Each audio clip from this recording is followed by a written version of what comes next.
What if I told you that half the exercises you're doing aren't just ineffective, they're actively destroying your joints, spine, and long-term health?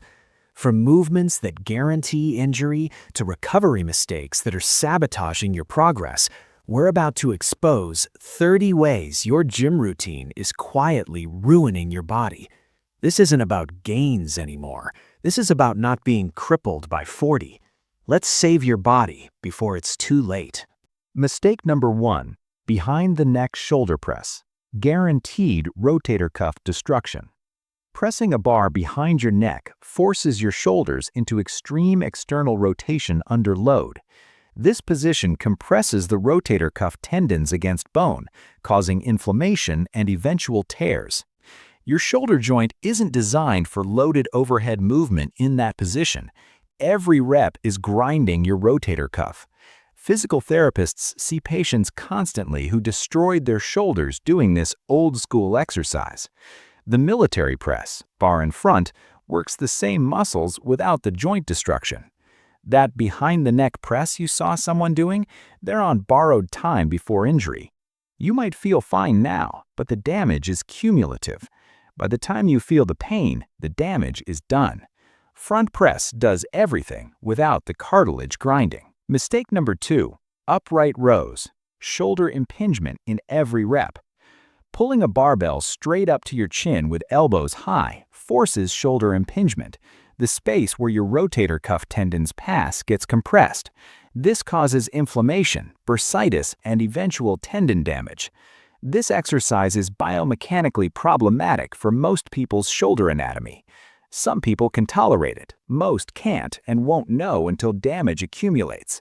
Lateral raises, face pulls, and other shoulder exercises work the same muscles without jamming your shoulder joint. That upright row for trap development? You're trading trap growth for shoulder surgery in 5 to 10 years. The pump you feel isn't muscle working, it's inflammation from joint compression. Mistake number 3. Smith machine squats. Fixed path destroying your knees. The Smith machine's fixed vertical bar path forces your body into unnatural movement patterns. Your natural squat path is slightly forward and back. The Smith machine prevents this, forcing stress onto knees and lower back. Every body has unique biomechanics. The Smith machine forces everyone into the same path regardless of individual mechanics. This creates shearing forces on knee ligaments and compressive forces on spinal discs. Free weight squats allow natural movement, harder to learn but infinitely safer long-term. That safer Smith machine squat, it's safer from falling, but it's destroying your joint integrity with every forced rep.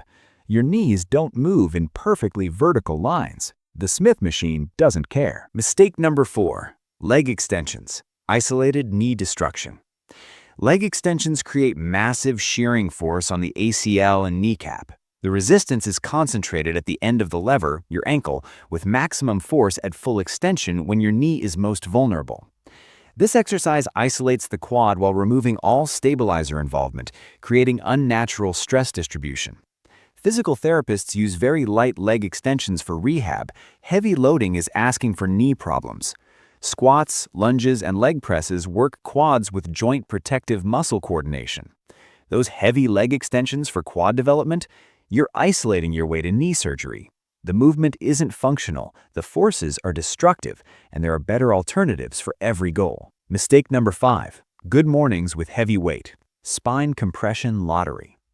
Good mornings place a heavy loaded barbell on your shoulders while you hinge forward, creating massive compressive and shearing forces on your lumbar spine. One slight form breakdown and you're herniating a disc. This exercise has high risk and low reward.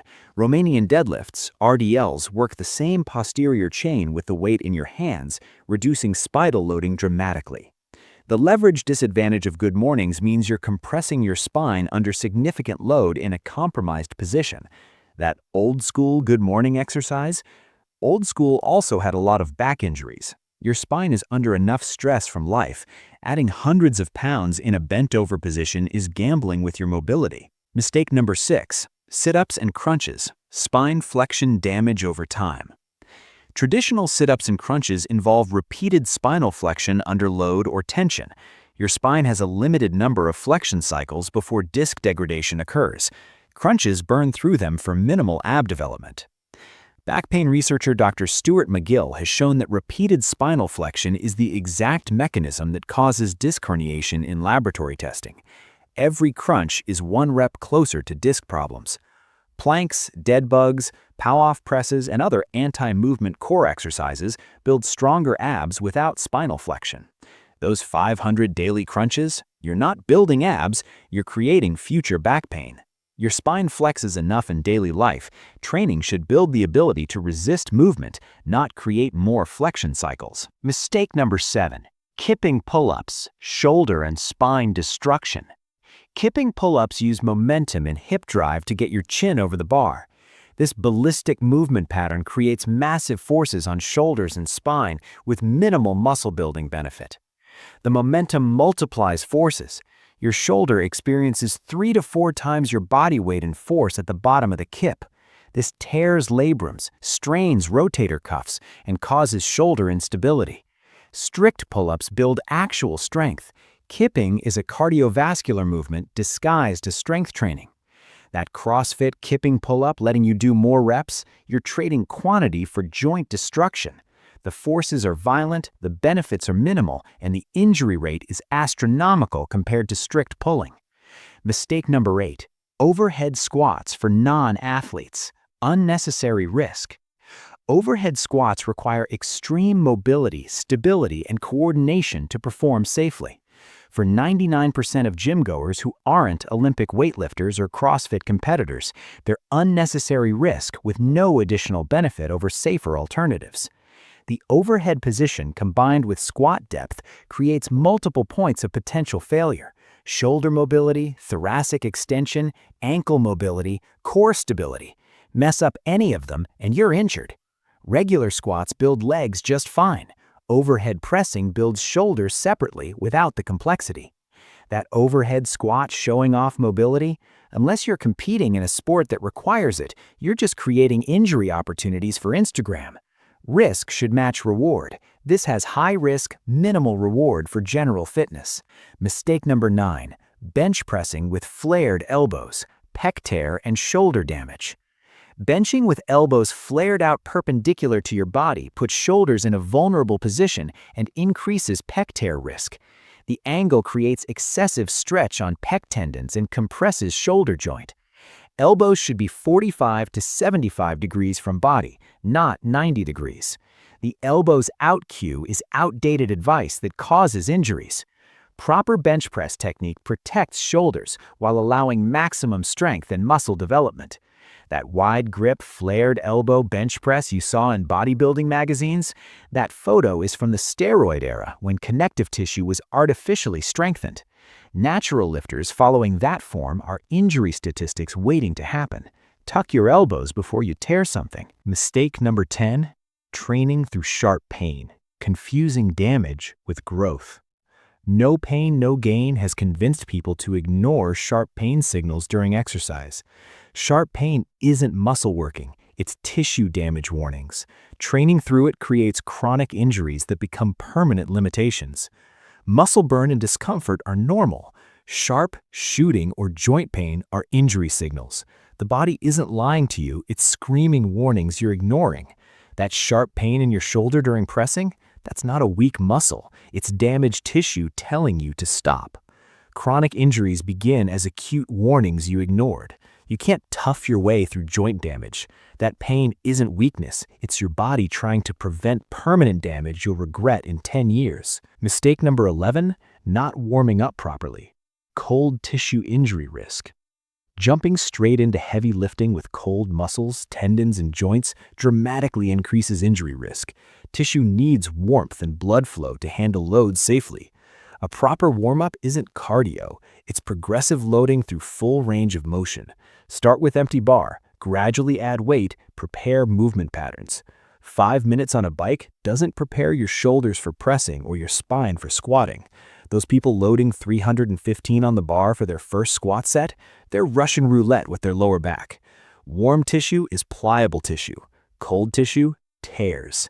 That waste of time warm-up is the difference between progress and injury. Mistake number 12. Excessive range of motion. More isn't always better. Forcing excessive range of motion beyond what your anatomy allows creates joint stress and injury risk. Not everyone has the same skeletal structure. Forcing deep positions your body isn't built for damages joints. Ass-to-grass squats are great if your hip anatomy allows it. For some people, they cause hip impingement and labral tears. Deep dips can tear pec tendons or damage AC joints in people without adequate shoulder mobility. Your range of motion should be based on your anatomy, not someone else's Instagram flexibility. That person squatting below parallel with perfect form, they have different hip sockets than you. Forcing their depth with your anatomy is creating damage. Work within your body's structural limits, not against them. Mistake 13. Only training in the gym, ignoring daily movement quality. You train 5 hours per week, but sit hunched over a computer for 50 hours. No amount of gym work overcomes terrible daily posture and movement patterns. Your body adapts to what you do most. Sitting in flexed posture creates forward head, rounded shoulders, and anterior pelvic tilt. Then you load these dysfunctional patterns with weight at the gym. The gym isn't fixing your movement, it's strengthening dysfunction. Address daily posture, take movement breaks, and fix your desk setup. That hour of perfect form at the gym doesn't undo 12 hours of terrible positioning. Your body doesn't know workout time versus lifetime. It's adapting to your average position, which is mostly not at the gym. Mistake 14. Ignoring unilateral strength imbalances. You bench 225, but your left shoulder does 60% of the work, while your right compensates. Bilateral exercises hide imbalances that create injury risk and limit progress. Unilateral training, single arm or leg, reveals and fixes imbalances before they cause problems. If one side is significantly weaker, bilateral movements force compensation patterns that lead to injury. That strong bench press might be one side dominating while the other struggles, a recipe for pec tears or shoulder damage. Test single-leg squats, single-arm rows, single-arm presses. The strength difference will shock you. Those imbalances predict injury. Fix them before they fix you. Mistake 15. Foam rolling on joints and spine. Tissue damage. Foam rolling directly on joints, spine, or other bony structures doesn't release muscles. It damages tissue and irritates structures that shouldn't be compressed. Roll on muscle bellies, not IT band. It's fascia. It doesn't release. Not directly on spine, not on joints. You're creating inflammation where you think you're reducing it. That painful foam rolling on your IT band, you're irritating tissue that can't lengthen anyway. IT band syndrome is a hip or glute problem, not a band problem. Foam rolling spine vertebrae, you're compressing discs and ligaments that need stability, not mobilization. Roll the right tissues in the right way, or don't roll at all. Mistake number 16. Bulking until fat, destroying metabolic health. The dirty bulk mentality of eating everything for gains creates insulin resistance, inflammation, and metabolic dysfunction that takes years to reverse. Getting fat doesn't build more muscle, it creates health problems. Gaining 30+ pounds in a bulk might add 5 pounds of muscle and 25 pounds of fat. That fat gain stresses your heart, kills insulin sensitivity, increases inflammation, and makes the subsequent cut brutal. Slow, lean bulking builds similar muscle with a fraction of the health consequences. That person bragging about their 40-pound bulk, they destroyed their metabolic health for maybe 8 pounds of actual muscle gain. Your body isn't a science experiment. Unnecessary fat gain has real health consequences. Bulk smart or don't bulk at all. Mistake number 17. Neglecting rear delts and upper back. Postural collapse. Everyone trains chest and front delts heavily, creating muscular imbalance that pulls shoulders forward. Without proportional rear delt and upper back work, you're building postural dysfunction. Muscle imbalances aren't just aesthetic, they change joint positioning and create injury risk. Forward shoulders increase rotator cuff impingement risk and limit overhead pressing safety. For every set of pressing, you should do equal or more volume of rowing and rear delt work. That impressive bench press with rounded forward shoulders, you're building a time bomb. Imbalanced training creates imbalanced structure, which creates pain and dysfunction. Balance your training or your body will force you to later through injury. Mistake number 18, using lifting belts as a crush for weak cores. Wearing a belt for every exercise because your core is weak creates dependency and prevents core development. Belts are tools for maximum efforts, not crutches to avoid building stability. If you can't squat or deadlift without a belt because your core can't stabilize, you need core work, not a tighter belt. Using a belt for every working set prevents your core from developing natural bracing ability. Use belts strategically for heavy singles, doubles, and triples, not for warm-ups and moderate working sets. That person wearing a belt for 135-pound squats, they're preventing their core from ever getting strong enough to not need it. Build your foundation, then use tools to exceed it. Don't use tools as a replacement for foundation. Mistake 19. Ignoring recovery. Training is the stimulus, rest is the adaptation. You don't build muscle in the gym, you damage it. Growth happens during recovery. Training every day without adequate rest creates cumulative fatigue that leads to injury and prevents adaptation. Muscles need 48 to 72 hours to recover and grow. Central nervous system needs even longer. Sleep deprivation kills recovery. You can't out-train bad sleep. That hardcore attitude of training through soreness and fatigue, you're accumulating damage faster than you can repair it. Overtraining isn't badge of honor, it's failure to understand physiology. Those rest days feel like lost opportunities. They're actually when your body does the work of getting stronger. Destroying yourself daily without recovery isn't dedication, it's stupidity that ends in injury or burnout. Mistake number 20. Partial reps on compound movements, building weak points. Quarter squats, half reps on bench press, and partial deadlifts build strength only in the range you're training. The range you're avoiding becomes your weak point in injury risk. Full range of motion builds strength throughout the entire movement pattern and develops mobility. Partial reps with heavier weight feed ego but create weak ranges that fail under load. That person quarter squatting 500 pounds, they can't full squat 300 and their knees are ticking time bombs because they've never built strength at depth. Partial reps have their place in advanced programming. As a primary training method, they create imbalanced development and injury-prone weak points. Full range or don't count the rep. Mistake 21. Ego lifting. Form breakdown for heavier weight. Adding weight at the expense of form doesn't build more muscle or strength, it creates injury. Form breakdown is your body compensating through movement patterns it's not meant to use under load. Progressive overload means adding weight while maintaining form, not sacrificing form to add weight. Every time you cheat a rep, you're practicing dysfunctional movement under load and increasing injury risk. That person bouncing the bar off their chest on bench press or using back extension to curl 60-pound dumbbells, they're not stronger, they're injured and waiting. Proper form with lighter weight builds more muscle and strength than terrible form with heavier weight.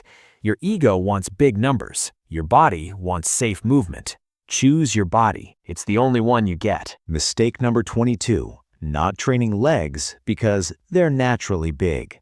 Neglecting leg training creates muscular imbalance, limits overall growth potential, and weakens your foundation.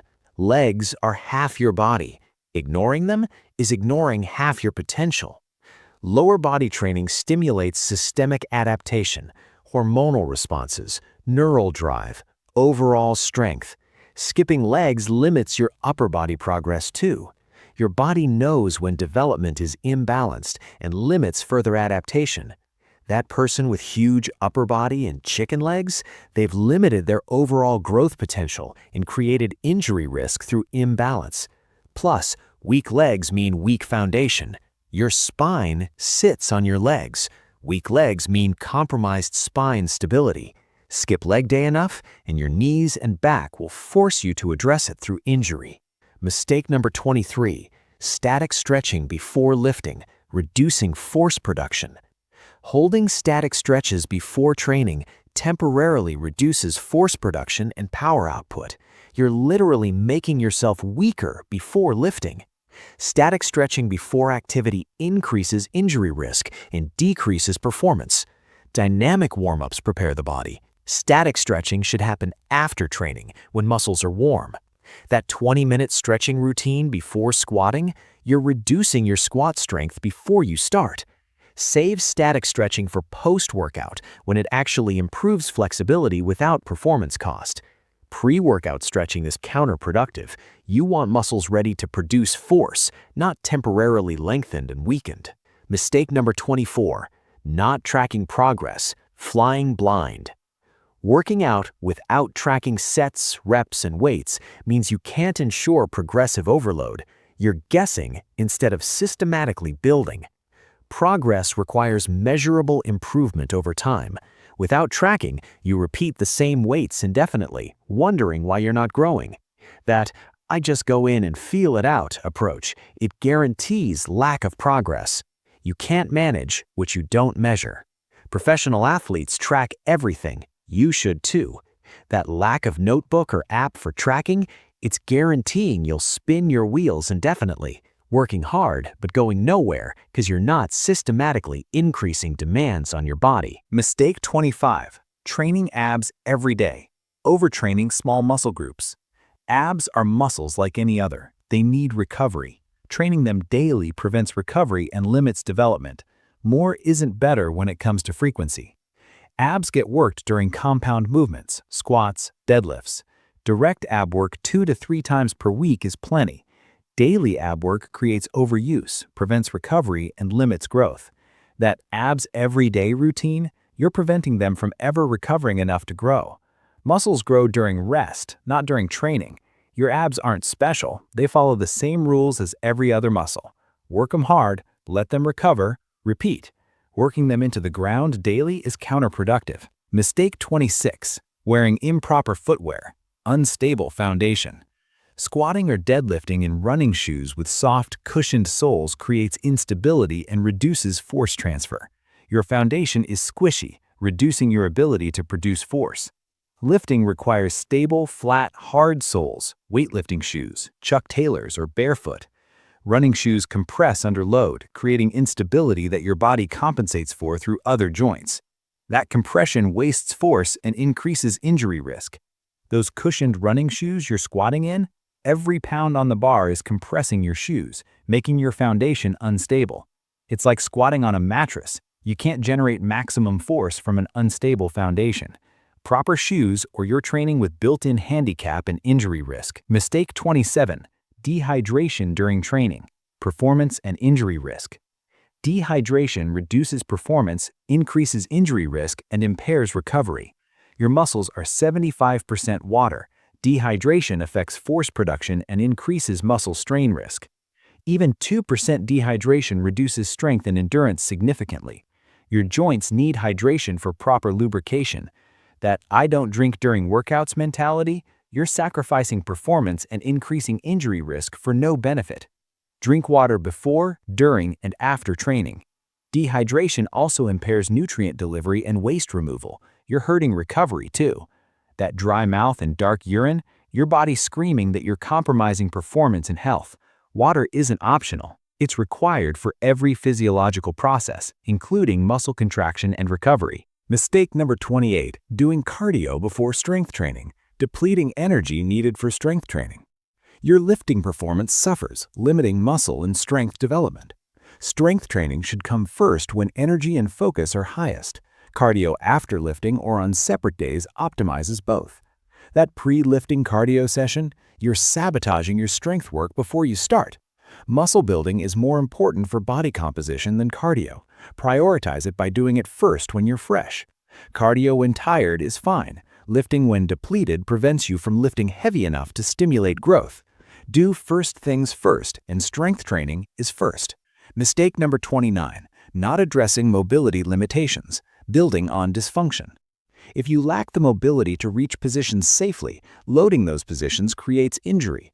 Forcing depth in squats without ankle mobility, pressing overhead without thoracic extension. You're loading dysfunction. Fix mobility issues before adding significant load. Your body will find a way to complete the movement, usually through compensation patterns that distribute stress to structures not designed for it. That squat with lower back rounding at the bottom? Mobility limitation forcing your spine to compensate for tight hips or ankles. Loading that pattern is creating back problems. Fix the mobility, then load the movement. Building strength on top of dysfunction just creates stronger dysfunction that fails catastrophically under load. Mistake number 30. Comparing yourself to enhanced athletes, unrealistic expectations, and overtraining. Following programs and eating patterns of professional athletes who are using performance-enhancing drugs creates unrealistic expectations and overtraining. Their recovery and adaptation capacity is pharmacologically enhanced. Natural athletes cannot recover from the same volume and intensity as enhanced athletes. Following their programs leads to overtraining and injury. That program from a professional bodybuilder, it works for them because they're using substances that allow superhuman recovery. You'll get injured trying to match their volume. Your favorite fitness influencer's physique? Likely enhanced. Their genetics and pharmacology aren't yours. Train for your body with your recovery capacity. Comparing yourself to enhanced athletes is setting yourself up for disappointment, overtraining, and injury chasing unnatural standards. So there you have it, 30 ways your gym routine is quietly destroying your body. This isn't about fear-mongering, it's about training smart for longevity. You're not training for the next 6 months, you're training to be functional, strong, and pain-free for the next 50 years. Short-term gains don't matter if they create long-term disabilities. Every shortcut, every ego lift, every ignored pain signal is borrowing from your future. The goal isn't just building muscle, it's building a body that lasts. Which mistake are you guilty of? Which one made you realize you need to change something immediately? Drop your confession in the comments. And if this video just saved your body from years of damage, hit that like button and subscribe because longevity beats temporary gains every single time. Train smart, train safe. Your future self will thank you.